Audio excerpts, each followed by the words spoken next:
मुस्लिम महिलाओं के गुजारा भत्ता को लेकर सुप्रीम कोर्ट ने एक बड़ा फैसला दिया है, जिस पर चर्चाएं तेज हो गई हैं। बात करने के लिए विश्व हिंदू परिषद के वरिष्ठ पदाधिकारी और नेता डॉक्टर सुरेंद्र जैन जी हैं, उनसे बात करते हैं। सर, बहुत स्वागत है आपका। सुप्रीम कोर्ट ने जो फैसला दिया है गुजारा भत्ता को लेकर मुस्लिम महिलाओं को, उस पर आपका क्या कहना है? विश्व हिंदू परिषद क्या सोचता है? ये निर्णय स्वागत योग्य है। भारत की मुस्लिम महिलाएं नारकीय जीवन जी रही हैं। उनको मुक्त करने के लिए सुप्रीम कोर्ट ने एक और दरवाजा खोल दिया है। पहले ट्रिपल तलाक का किया था। 1986 में संविधान के साथ खिलवाड़ किया गया था शाहबानों के मामले में, और इन्हीं लोगों ने किया था जो संविधान की प्रति लहराते हैं। वो खिलवाड़, वो अन्याय ठीक हुआ है, और इसलिए विश्व हिंदू परिषद उनके इस निर्णय का स्वागत करती है और राज्य सरकारों से निवेदन करती है वो अविलंब यूनिफॉर्म सिविल कोड लेकर आए। संविधान के अनुसार जरूरी है, कई बार कोर्ट्स कह चुका है, और आज की परिस्थिति को देखते तो बहुत जरूरी है। हाँ, उसके अंदर ही कॉमन पॉपुलेशन पॉलिसी के प्रावधान हो सकते हैं। पूरे देश में सबके लिए एक जैसी आबादी की नीति हो, यह आवश्यक है। और अभी इलाहाबाद हाई कोर्ट ने डेमोग्राफिक इम्बैलेंस पर चिंता व्यक्त की है। सबसे अधिक हमने कष्ट सहा है इस इम्बैलेंस के कारण। भारत का विभाजन हो चुका है, हम और नहीं चाहते। इसलिए कॉमन पॉपुलेशन पॉलिसी बने और यूनिफॉर्म सिविल कोड बने, ये आज के समय की मांग है। डॉक्टर साहब, हम लोग जानते हैं कि शाहबानो मामले में क्या हुआ था। देश में एक फैसला आया था, एक व्यक्ति के लिए आया था, उसे पलट दिया गया था। अब फिर से एक बार इसका भी विरोध मुस्लिम संगठनों के द्वारा किया जा रहा है, जो सुप्रीम कोर्ट ने फैसला दिया। मुस्लिम संगठनों का जो विरोध है वो इलॉजिकल है। वो कहते हैं हम अपने शरिया कानून में दखल नहीं होने देंगे। कौन से शरिया की बात कर रहे हैं? सब देशों का अलग अलग शरिया है। भारत में भी शिया का अलग शरिया है, सुन्नी का अलग है, अहमदिया का अलग है। कौन से शरिया की बात करते हैं? और ध्यान रखना, ये वो शरिया है जो अंग्रेजों के द्वारा दिया है, अल्लाह के द्वारा दिया हुआ नहीं है। इसको कोडिफाई अंग्रेजों ने किया था 28 में। नंबर 2, शरिया का नाम लेकर कब तक अपनी महिलाओं को दबाते रहोगे? पहले शरिया के नाम पर तुमने उनको ट्रिपल तलाक का बहुत बड़ा बोझ डाला, फिर उसके बाद में कहा कि हम इनको गुजारा भत्ता नहीं देंगे। कहीं हलाला हो रहा है शरिया के नाम पर। शरिया के नाम पर महिलाओं पर कौन से अत्याचार नहीं होते? क्या मुस्लिम महिलाओं को मुक्त हवा में सांस लेने का अधिकार नहीं है? इसलिए मैं समझता हूं ये किसी के कानूनी मामलों में हस्तक्षेप नहीं है। ये केवल मुस्लिम संगठनों के द्वारा दादागिरी दिखाने का एक अवसर वो ढूंढ रहे हैं। अभी तक चल रही थी, अब नहीं चलेगी। एक आवाज उठी और राजीव गांधी ने संविधान में संशोधन कर दिया। मैं समझता हूं उन्हें अब बदले हुए माहौल की, अब भारत बदल रहा है, उनको अपनी सोच भी बदलनी चाहिए। जो लोग सुप्रीम कोर्ट के फैसले का विरोध कर रहे हैं, वो कह रहे हैं कि संविधान ने उनको धार्मिक आज़ादी दी है, उस धार्मिक आज़ादी के खिलाफ, यानी उसके ऊपर कुठाराघात है। धार्मिक आज़ादी दी है ना, वो नमाज पढ़ने से कौन रोक रहा है? मस्जिद में जाने से कौन रोक रहा है? उनको दाढ़ी बढ़ाने से या टोपी लगाने से कौन रोक रहा है? कौन उनको रमजान रखने से रोक रहा है? धार्मिक आज़ादी में कोई दखल नहीं है, और जितनी आज़ादी भारत में है उतनी आज़ादी किसी मुस्लिम बहुल देश में नहीं है। इसलिए आज़ादी के नाम पर, धार्मिक आज़ादी के नाम पर महिलाओं पर अत्याचार बंद करो। ये मुत्ताह, निकाह, हलाला, ये सब वहशी परंपराएं हैं। धर्म का नाम देते हो और महिलाओं को प्रताड़ित करते हो, ये स्वीकार नहीं है। और सब एक और चर्चा है जनसंख्या को लेकर, जनसंख्या नियंत्रण को लेकर देश भर में अब चर्चा हो रही है, और अब तो आधिकारिक बयान भी भारत सरकार के मंत्रियों के द्वारा, स्वास्थ्य मंत्री के द्वारा भी दिया गया है। आपके क्या विचार इसके ऊपर है? वीएचपी क्या सोचते हैं? आज हम जनसंख्या विस्फोट के कगार पर खड़े हैं, और डेमोग्राफिक इम्बैलेंस के क्या दुष्परिणाम हो रहे हैं वो कश्मीर ने देखा है। वो देश के 27 जिले ऑलरेडी फेस कर रहे हैं। इलाहाबाद हाई कोर्ट ने इसके विषय में चिंता भी व्यक्त की है कि डेमोग्राफिक इम्बैलेंस को रोकना चाहिए। इसलिए कॉमन पॉपुलेशन पॉलिसी बने, सबके लिए एक जैसी बने, चाहे हिंदू हो चाहे मुसलमान, कोई अपवाद नहीं होना चाहिए। ये आज समय की जरूरत है। डॉक्टर साहब, लेकिन इस पॉपुलेशन पॉलिसी को लेकर की जब चर्चा शुरू हुई तो तमाम सारे संगठनों के द्वारा, मुस्लिम धर्मगुरुओं के द्वारा कहा गया कि इसे हम नहीं मानेंगे, बच्चे तो अल्लाह की देन होते हैं, हम क्यों मान लेंगे कानून?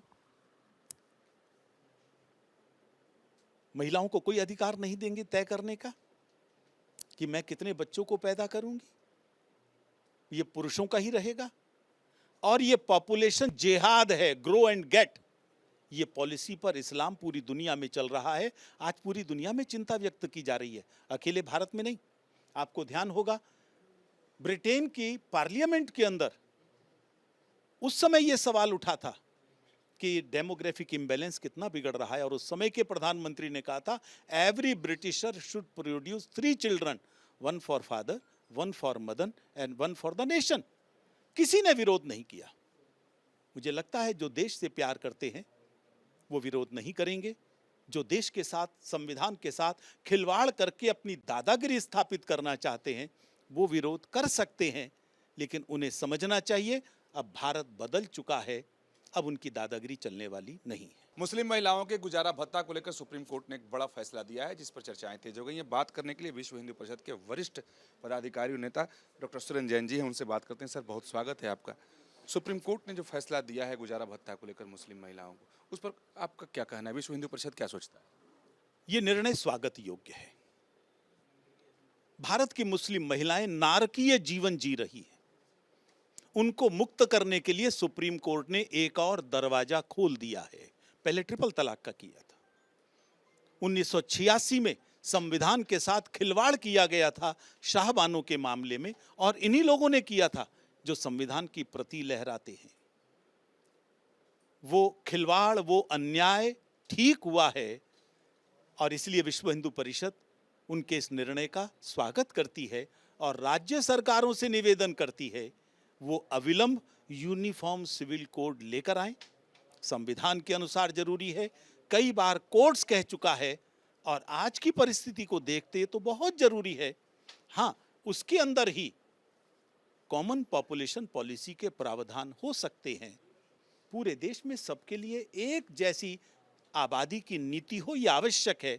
और अभी इलाहाबाद हाई कोर्ट ने डेमोग्राफिक इम्बैलेंस पर चिंता व्यक्त की है। सबसे अधिक हमने कष्ट सहा है इस इम्बैलेंस के कारण। भारत का विभाजन हो चुका है, हम और नहीं चाहते। इसलिए कॉमन पॉपुलेशन पॉलिसी बने और यूनिफॉर्म सिविल कोड बने, ये आज के समय की मांग है। डॉक्टर साहब, हम लोग जानते हैं कि शाबानो मामले में क्या हुआ था देश में, एक फैसला आया था, एक व्यक्ति के लिए आया था, उसे पलट दिया गया था। अब फिर से एक बार इसका भी विरोध मुस्लिम संगठनों के द्वारा किया जा रहा है, जो सुप्रीम कोर्ट ने फैसला दिया। मुस्लिम संगठनों का जो विरोध है वो इलॉजिकल है। वो कहते हैं हम अपने शरिया कानून में दखल नहीं होने देंगे। कौन से शरिया की बात कर रहे हैं? सब देशों का अलग अलग शरिया है। भारत में भी शिया का अलग शरिया है, सुन्नी का अलग है, अहमदिया का अलग है। कौन से शरिया की बात करते हैं? और ध्यान रखना, ये वो शरिया है जो अंग्रेजों के द्वारा दिया है, अल्लाह के द्वारा दिया हुआ नहीं है। इसको कोडिफाई अंग्रेजों ने किया था 28 में। नंबर 2, शरिया का नाम लेकर कब तक अपनी महिलाओं को दबाते रहोगे? पहले शरिया के नाम पर तुमने उनको ट्रिपल तलाक का बहुत बड़ा बोझ डाला, फिर उसके बाद में कहा कि हम इनको गुजारा भत्ता नहीं देंगे। कहीं हलाला हो रहा है शरिया के नाम पर। शरिया के नाम पर महिलाओं पर कौन से अत्याचार नहीं होते? क्या मुस्लिम महिलाओं को मुक्त हवा में सांस लेने का अधिकार नहीं है?